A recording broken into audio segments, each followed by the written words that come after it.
Welcome to Merchman Seeds Cup of Joe. On this episode, Ben has some highlights from Pattern Ag's Predictive Ag Report. It is linked below. Lynn took a road trip up to northwest Iowa on Wednesday and has an update on things he saw. And stick around for a couple corny jokes. Hi, this is Joe Merchman. Welcome to Merchman Seeds Cup of Joe. Today we have Ben and Lynn. Boy, it's a busy time right now. Let's make this short and keep people in the field, but there are a few things that are important right now. Right. So I kind of wanted to highlight a few of these things on the 2024 Predictive Ag Report that came from Pattern Ag.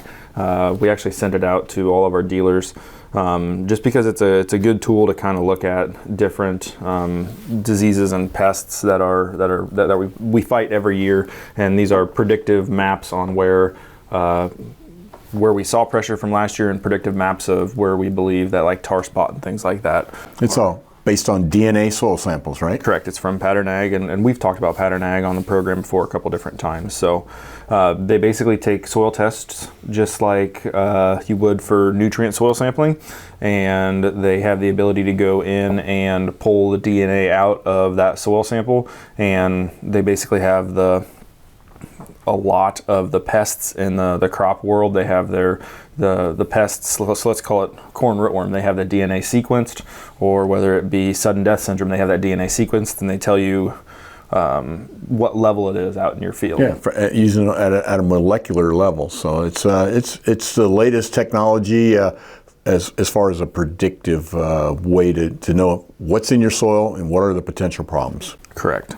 So the first thing I wanted to look at was like the western and northern rootworm situation. You know, rootworm is such a big deal to a lot of different customers, and there's, with resistance popping up and not having the ability to control with the regular Smart Stacks, Duracade, and the Chromes, you having to go to a Smart Stacks Pro. Looking at where the hot spots were for last year is a very a good way to predict what we're seeing this year with the lack of moisture that we had. So western's hot spot was northwest Illinois, northeast Iowa. That's not real. I mean, we've heard those reports as well. The northerns is definitely a northwestern Iowa bias to it. So it's got some different tips and trends that talk about each of those individual pests as well.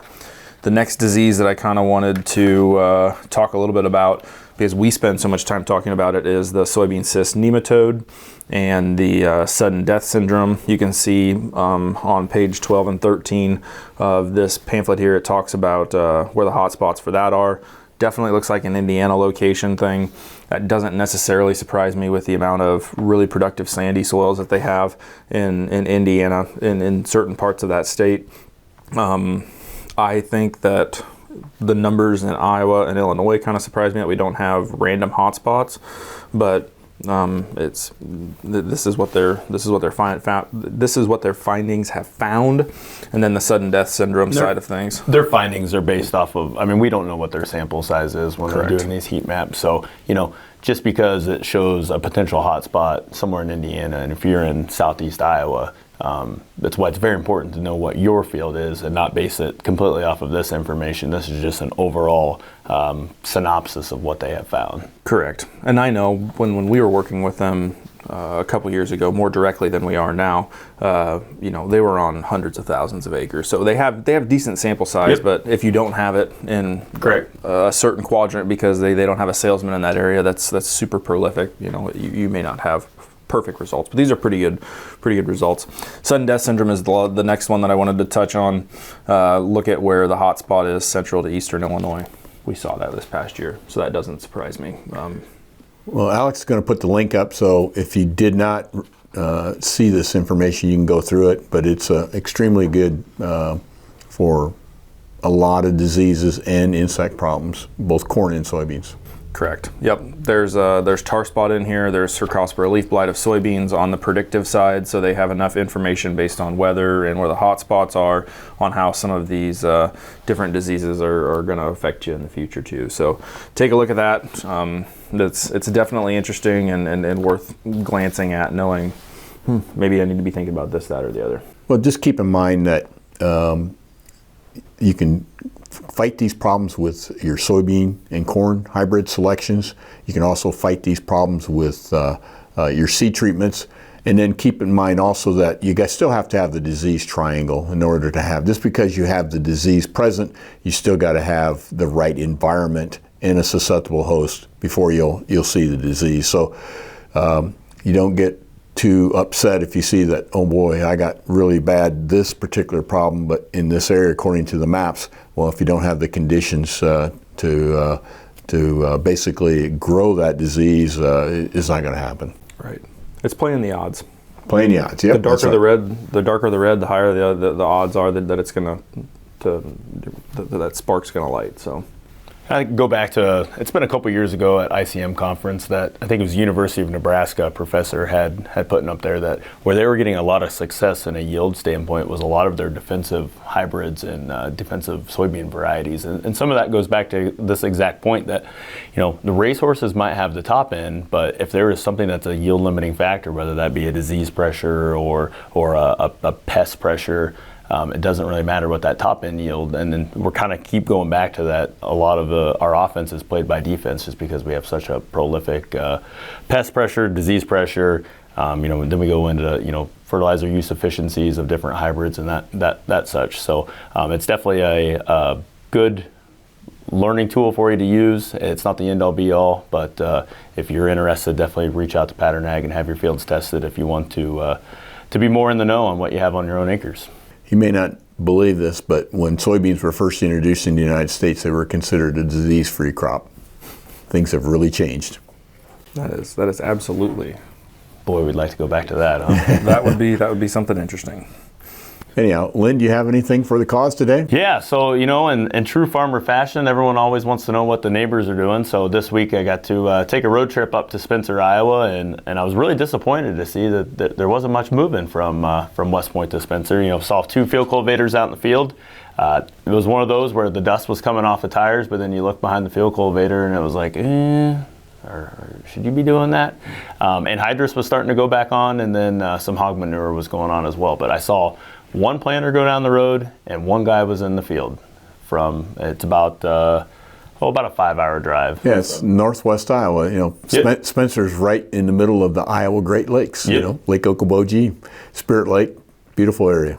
So I was a little disappointed. I was hoping I'd get to come back and spread the gospel that the guys up north were hot and heavy and we should be getting ready to go. But the conditions just aren't quite right, and in those situations, it looks like there was a lot of some manure going on. Like I said, even some poultry manure going on. So the guys field cultivating, they were trying to get their manure worked in and try to preserve some of that nitrogen that they have in the organic and inorganic forms with poultry manure. So pretty quiet on the home front from that standpoint. But what day was that?